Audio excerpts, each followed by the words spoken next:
This is E&P Reports, a vodcast from Editor and Publisher magazine, the authoritative voice of news media since 1884, serving newspapers, broadcast, digital, and all forms of news publishing. And greetings once again, Mike Blinder, publisher of E&P Magazine. As always, we start off the program with simple housekeeping. Listening to the program on a podcast platform, we urge you to follow us and help your friends follow us and your friends' friends follow us and their relatives. If you're watching on our YouTube channel, there's a subscribe button below, a bell to the right. Smash those suckers any way you like, and you'll get an update each and every time we upload a new episode of this weekly vodcast series we call E&P Reports. I've got regulars on. All of you are veterans of this show. Ken, this is your fourth appearance. Jed, this is your second.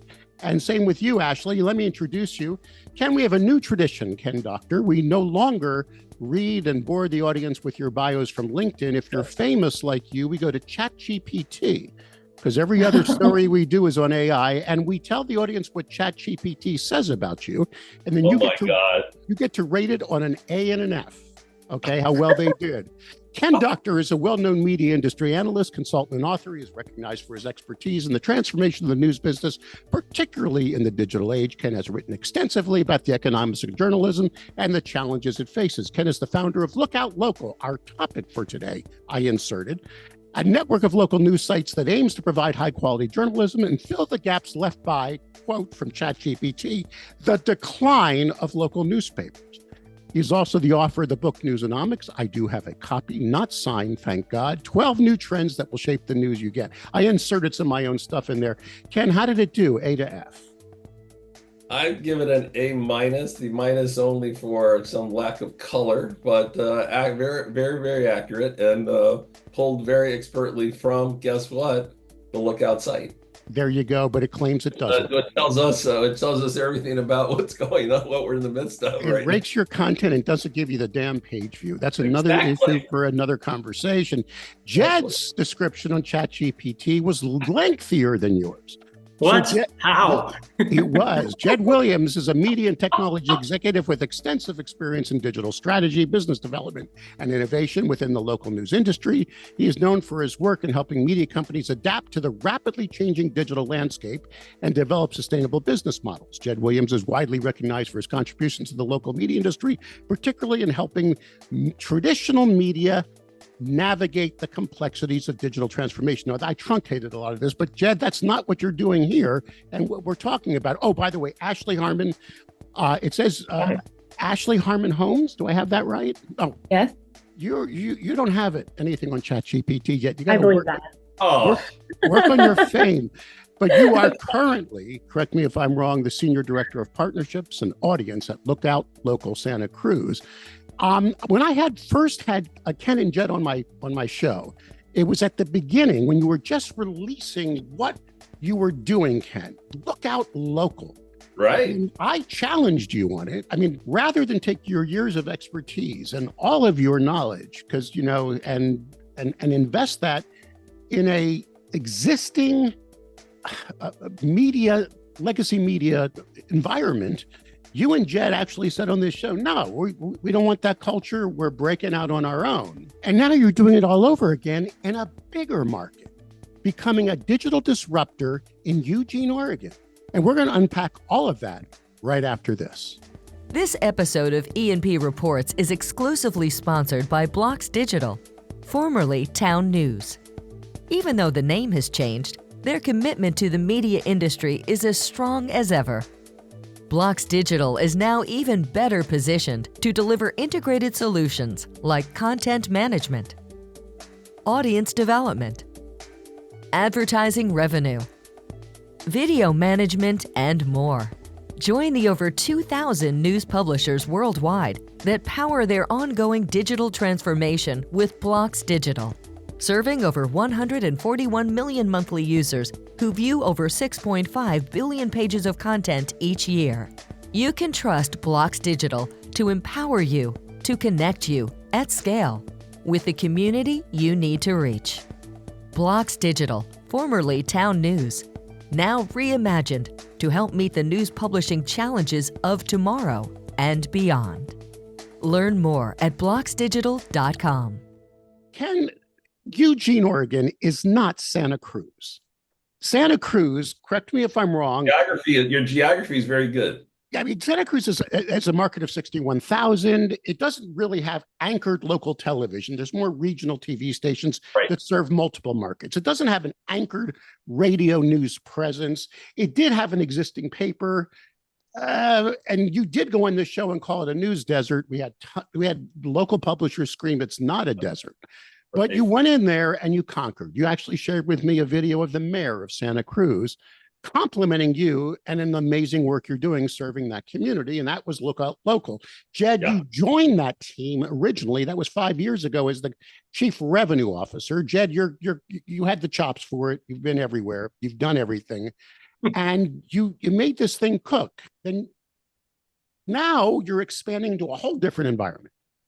You guys have decided, first of all, congratulations. There's going to be a new Lookout Local, and it's going to be in Eugene-Springfield, Oregon. Now, Eugene-Springfield is a market of 177,000. I've worked that market as a consultant. It's a recession-proof market because it actually has the University of Oregon. You got all of that going on. You have a full buffet, if I can use that term, of local television doing local news. You got a big daily in there that's not doing that great, right? You've also got a weekly in there, and you've got a local radio station that claims it's doing local news talk. You are going in to be a disruptor in an established local news market. Do I have that correct? That is true. The market sizes, Mike, are important. So in Santa Cruz, it's Santa Cruz County. And while the city is about a fifth of the county, Santa Cruz City, the county is 250,000. And that's really important for market size. And of course, what we can yield from earned revenue in advertising and membership. Eugene-Springfield is 400,000. So basically about 50% bigger. And the newsroom is going to be 50% bigger there than Santa Cruz. So the size of the market is important. We've been aiming to, theoretically, we said, Lookout's work in communities of about 200,000 to 1 million. That's our going in idea. And the commonality is as important as the difference, which is these are both cities that have a high degree of educated, affluent people, both university towns, who value local news, local connection, and community betterment, and who lacked a major source of primary local news. So that commonality. I'm going to get heat on that because people are going to email me and call me and scream. We are in that market. We are serving that market. Yeah. But you're claiming it's a news desert or a news underserved? No, I'm saying people tell me, I've been there 10 times now. Ashley came 2 or 3 times, I think, over the last year. We've talked to more than 500 people. They tell us that they need a news source of primary news, basic city coverage, city council coverage, county coverage, crime and education coverage. That's what they've told us. And we have raised, our model is to use philanthropy for capital and then rapidly build earned revenue. We have 21 couples or families and 5 family foundations who have put that belief into practice to give us the capital to launch there. So I'd say it's pretty clear what people there think they need, and we're responding to it. All right. Now, Jed, you're coming back. You're going to be that street fighter. You launched the revenue of Lookout Local Santa Cruz, and are you moving from Raleigh over to Eugene? Is that your plans? First off, let's not lionize me too much because I think Ashley's done more of the on-the-ground street warrioring fighting work than I have over the past 3 or 4 years. But yeah, so I am coming back. It feels like an incredible inflection point and takeoff point to come back based on what we just talked about with Eugene. But I think, and Ken will talk about this more, Eugene becomes, Mike, this launch pad for a Lookout network over the course of the next several years that becomes multiple sites. Now you got to land and expand. You earn the right to do that, right? So we're going to go into Eugene-Springfield and figure out the best ways to be a primary source and serve that community. But from there, you're talking about building playbooks, a model, capital, the right people on the ground and nationally to be able to bring this to more places flexibly, scalably. To answer your question, I will work remotely and go to the West Coast, but I think that is also actually emblematic of where we're going as a business, which is this combination of, in the markets that we select, intensely on the ground people, highly paid, well-trained, skilled, that know the community, doing the journalism work and the partnerships work and things like that. And then the beginnings of a national team to build out a model, a revenue and partnerships and technology model that can travel and expand us faster and efficiently. So you're in it to build more Eugenes. Ashley, are you relocating from Santa Cruz? You're going to be full-time in Eugene?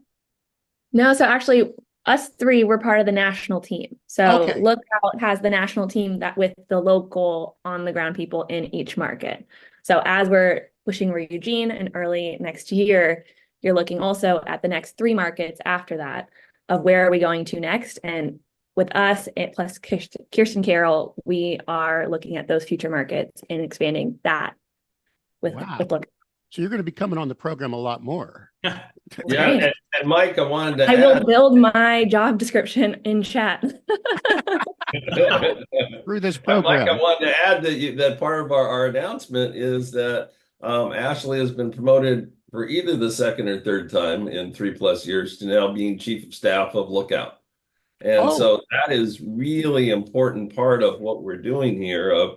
This is a lot of complexity, as you know, of going to a second market, of doing the playbooks that Jed's talking about, and really figuring out what we've learned and what we can do.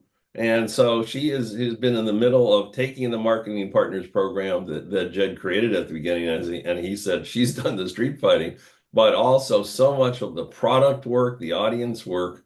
And so we now have this national team. Ashley mentioned Kirsten Carroll joined us about 6 weeks ago. Spent 8 years, I think, at the New York Times from the beginning of the paywall. So she is the director of member and audience growth. So you can see the key things, as Jed said, let national be national and drive the models. But on the ground, it's local. And to your heart here, we have a local publisher. We will have a local publisher and a local executive editor in Eugene. That's what's essential to drive these forward. Ashley and Jed, you both have revenue positions then. Is the model in Santa Cruz, you had many legs on the stool, right? You had contribution philanthropic dollars. You had, of course, reader revenue from paywalls and what have you, but you also had advertising revenue, correct? Those are those the 3 major legs, or I'm missing something there, and Ashley? then I would also add licensing. So programs like Google Showcase or into local libraries, that kind of licensing of our content is also obviously smaller than advertising and membership / reader revenue, but also there as well. Mike, let me speak strategically to the model for a minute, kind of the history of the model and the future going forward of the model. I think it's important, as you noted, and as Ken talked about, you need launch capital, whether it was in Santa Cruz or it's in Oregon or it's the next market in the network after that. And we talk about upfront, kind of our special sauce is the combination of the model and everything that's in the model, plus the capital, plus the team. But our idea, and I think it is proven out over the course of 4 years in Santa Cruz, and we're confident it can in Eugene and others going forward, is over time, we will be largely earned revenue driven. Doesn't mean we're not going to have some philanthropy, we will, but we don't want to be overly dependent on that. And I don't think philanthropists want us to be overly dependent on them ongoingly and coming back time and time again. Often what philanthropy is putting money into is to give you seed capital to figure out your model to be able to be sustainable. And so our revenue stool, to Ashley's point and yours, is multiple legged today, with really healthy, robust legs of that stool being both advertising marketing partnership, and there's room to grow that and diversify that. And then subscription membership, and there's room to grow that even in Santa Cruz, which is, again, that Kirsten Carroll hire, having a director, a person that can really drive that. You've got auxiliary earned revenue sources. And I can tell you, like, this is one of the things I'm excited about coming in as CRO, is the ability to, one, take that, extend it to other markets, But two, like the legs on that earned revenue stool, Mike, are going to continue to grow. What's the overall mission statement? One sentence, which is looks out for Santa Cruz County and you. There you go. All right. And that sums up so much about what we do. And one of our major mantra, if we have an informal mantra, is show up, which came from Ashley and pervades every part of the enterprise about relationships in the community. What we're focused on is reaching out, lookout listen sessions, connecting with people in all kinds of ways, and really do a thorough job of the news and engaging the population. That's our focus. And you got a Pulitzer Prize to That's true. That is true. I'm sorry, I was flipped. I mean, to have this thing start out of nothing and then build. I mean, you're laughing, Ashley, but you got to say that's pretty cool, right? It was astounding. May 6th, we'll never forget it. But it is, we got the Pulitzer ceremony October 24th in New York. And I have no idea if we get to say thank you or anything there, but been thinking about what this is about. And of course, we responded to a crisis. This was flooding in January 23. Yeah, but it's about being ready. And what we had and have is a group of people, 15, really now 17 in Santa Cruz, that was ready to cover this. And so the essence of this is we've got it down to capital, as we said, models, and people. And it was the right people. And now we're looking for the right people for Eugene-Springfield, publisher, editor, correspondent. There you go. And of course, we can put a link on the landing page of this show for people who are interested. Thank you. I will do that. I mean, Mike, that's what's, I think, most exciting is we feel like we've got, the model's never perfected, but we feel like we've got a model that, as I like to say, can travel. We've got the capital to do it. And now it's about the team. And I think this is no surprise to any of the four of us. It's always about the team. Your culture is your people. Your model is expressed by your people. And now we're in a position to be able to double down on the on-the-ground resources in Lane County and the national resources to really bring this to the forefront. Well, Lookout Pacific Northwest, Lookout Eugene-Springfield is coming and launching. And you heard it first here on E&P with Ken Doctor, the founder of Lookout Local. Ken, what is your official title? Are you just now, head honcho? What do you with now that you're a franchise? I mean, what do you do? No, it's founder and CEO. All right. We have Jed Williams, who's returning to the fold as the COO and CRO. And Ashley, congratulations. You're now the new Director of Operations. Do I have that correct? No. Chief of Staff, yes. What? Excuse me, I have that wrong. What is the title? Chief of Staff. Chief of Staff, just like the election. Never mind, I don't want to get into politics. I salute her. Every time we're on a call, I salute her. We're at a White House press briefing. Sounds like we're going to be checking in with you like we did before. Remember, we gave you some time to cook, and then we checked in with how you were doing in Santa Cruz. That's when so I had you on twice. We're going to do that again with your permission, Ken. But then we're going to be talking about new markets, I'm sure. We'll keep your eyes on you. We appreciate you guys joining us, and good luck on the launch. Thank you so much. Thank you, Mike. Thank you.